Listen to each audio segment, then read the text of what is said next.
You know, everybody knows the Holy Temple was destroyed because we didn't love each other. You know, when you hate somebody, you think you have a reason. But, you know, the Torah says, the sisno is the chicha bilvavecha. When you hate somebody, you're angry, you have to tell them. Because most of the time, it's just a misunderstanding. You never know. So here's my story. Somewhere in Europe, without mentioning names, there's a besmedrash. I'm walking in, and they're just beginning Shaykh and Ad. Oy vey, the chazan has no voice. But not only no voice, you know, mamish. He has a no voice. And he can't read Hebrew. He doesn't know the words, no niggun. It was clear to me, most probably he's a rich man. Maybe his yahrzeit after his mother-in-law, and we have to suffer. He gives $100 for the shul, and they let him daven. I thought, this is disgusting. Mamish, disgusting. Anybody for money can daven for the ummah, you know, it's the end of the world. So I decided, I'm not davening with this minion, I'm going in a corner for myself and daven. Okay, but what can you do when it comes to Kedusha? You have to say Kedusha with the minion, right? And Mamish, it turned my kishkas over. He said, Mim koimcho, Sophia, Mosai, and then he said, Tzidkecha. I couldn't believe that the people tolerate this. Now you have to open your hearts again.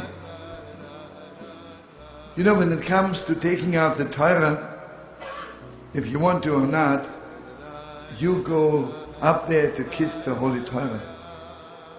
So I'm walking up to the bima, and suddenly I see that here is the chazan, and two people are holding him. I asked the person next to me, why are two people holding him?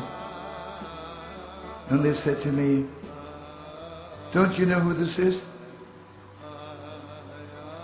This is the blind chazan from Lemberg. Before the war, he had the most beautiful tenor. And all of Poland was coming to Lemberg just to hear him daven. But Lemberg, he was 5 years in Auschwitz.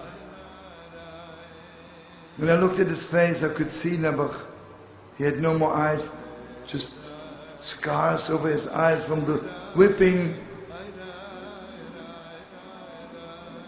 And Lemberg, he lost his voice. Lemberg.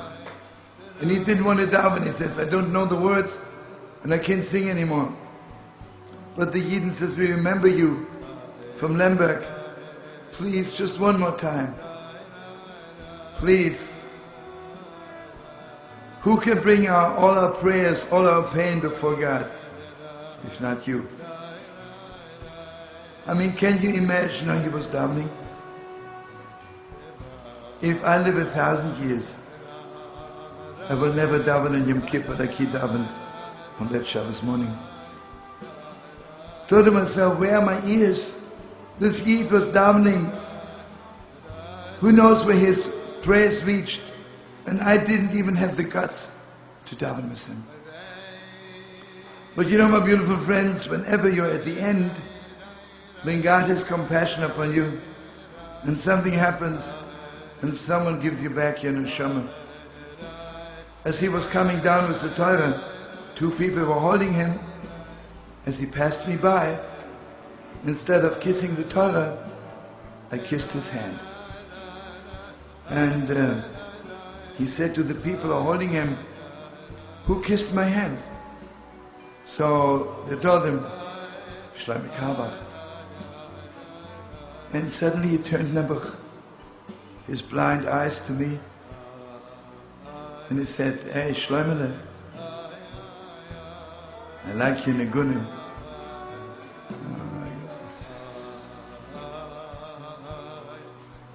Gave me back my soul. I stayed there for next a week, and every day I took him out on the boardwalk for long walks. What a Yid, what a Yid. A few months later, I called up, his wife was on the phone, and I said to her, so, how's the Heilige Chazan?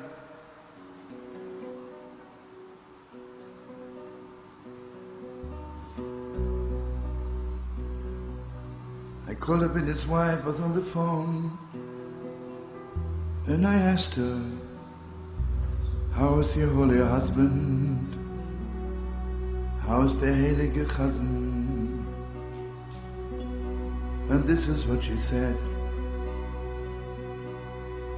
Don't you know, my husband has a new position. Became again the Chazan in Gan Eden. He's again the Chazan in Gan Eden. With all the tzaddikim, with all the holy people.